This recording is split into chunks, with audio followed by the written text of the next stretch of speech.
नमस्कार। हरियाणा के digital page पे आप सभी का एक बार फिर से स्वागत है। तो खबर ये है कि खनौरी बॉर्डर पर किसान नेता जगजीत सिंह डल्लेवाल का अमर अनशन लगातार जारी है। वहीं डॉक्टरों ने मेडिकल बुलेटिन जारी करते हुए कहा है कि किसान नेता जगजीत सिंह डल्लेवाल का जो स्वास्थ्य है वो लगातार बिगड़ता जा रहा है। वहीं कल सुप्रीम कोर्ट में जगजीत सिंह डल्लेवाल को लेकर सुनवाई हुई थी। उस पर जगजीत सिंह डल्लेवाल ने क्या प्रतिक्रिया दी है, आइए आपको सुनाते हैं। कल जब मुझे पता चला कि आज छुट्टी के दिन सुप्रीम कोर्ट में हमारे मामले पे कोई सुनवाई हुई है, तो सबसे पहले मुझे ये बात अच्छी लगी कि भारत सरकार और हमारा सुप्रीम कोर्ट हमारी सेहत को लेकर चिंतित है और उसके साथ साथ मुझे ये उम्मीद थी कि जो हमारी तरफ से माननीय सुप्रीम कोर्ट को हमारा पत्र लिखा गया है, शायद उस पे कोई विचार हुई होगी, उस पे कोई सरकार को आदेश करेगी सुप्रीम कोर्ट। लेकिन वो करने की बजाय सुप्रीम कोर्ट पंजाब गवर्नमेंट को हमारे ऊपर और सख्ती करने के लिए आदेश दिए गए हैं। तो मैं हैरान हुआ कि एक तरफ तो हमारी सुप्रीम कोर्ट हमारी सेहत को लेकर इतनी चिंतित है, हमदर्दी प्रकट कर रही है, और दूसरी तरफ हमारे ऊपर सख्ती करने के आदेश दे रही है। ये जिंदगी में पहली बार ऐसी हमदर्दी देख रहा हूँ। और जब आज क्या मुझे सुनवाई का पता चला, उसमें और भी हैरान हुआ मैं, जब पंजाब गवर्नमेंट की तरफ से ये बात कही गई कि आप सेंट्रल गवर्नमेंट को इसमें इंटरफियर करने का आदेश दीजिए, मामले का हल हो जाएगा। तो सुप्रीम कोर्ट की तरफ से ऐसा कहना कि किसी भी ऐसी शर्त पे हम बात नहीं करेंगे, तो मुझे एक बार ऐसा लगा कि जैसे ये शब्द भारत सरकार की तरफ से कहे गए हों, क्योंकि सरकार तो ऐसे शब्द कह सकती है, लेकिन सुप्रीम कोर्ट तो ऐसे शब्द नहीं कह सकती।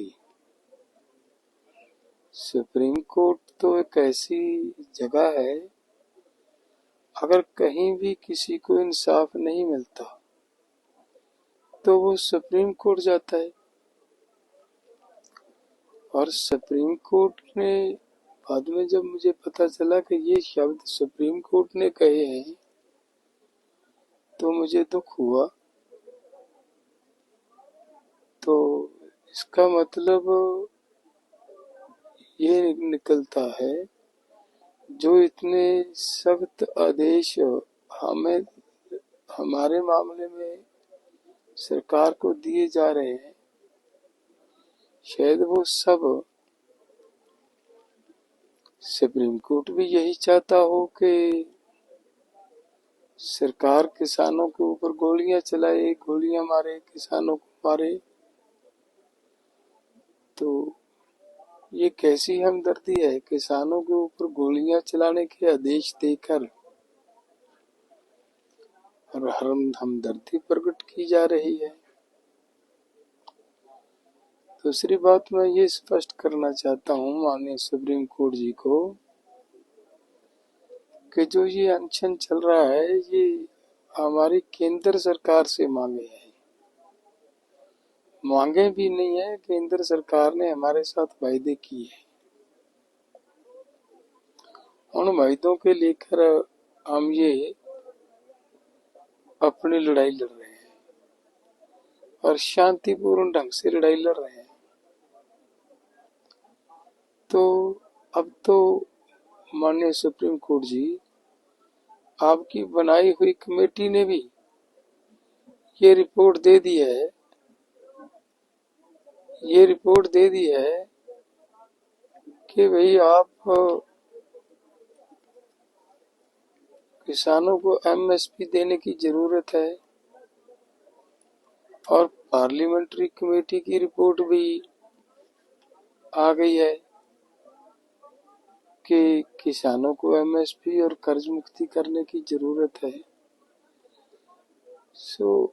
मेरा हाथ जोड़ के निवेदन है हमारी सुप्रीम कोर्ट को कि हमारे ऊपर सख्ती करने की, हमारे ऊपर जबरदस्ती करने के आदेश देने की बजाय अगर हमारा सुप्रीम कोर्ट भारत सरकार को हमारी मांगों पूरी करने के लिए आदेश देता तो मुझे लग रहा है अच्छा होता। नहीं तो अगर सुप्रीम कोर्ट ही ऐसे आदेश देगा कि जबरदस्ती करो, भले सेंटर से सपोर्ट लो, भले गोली चलानी पड़े, कुछ करना पड़े, किसानों को वहां से उसको उठाओ और हॉस्पिटलाइज करो, तो फिर तो देश के लोग कहाँ जाएंगे? विश्वास की एक ही जगह थी सुप्रीम कोर्ट, वहां से भी विश्वास टूट जाएगा। और जो मैं अनशन कर रहा हूँ, ये किसने रिपोर्ट दे दी सुप्रीम कोर्ट में, किसने ये भ्रम फैला दिया कि उसको लोगों ने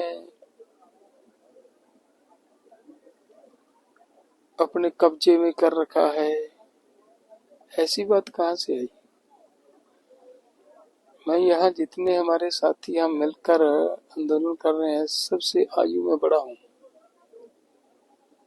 और ये एक जिम्मेदारी समझ कर के 7 लाख किसान हमारे देश का सुसाइड कर गया कर्ज की वजह से,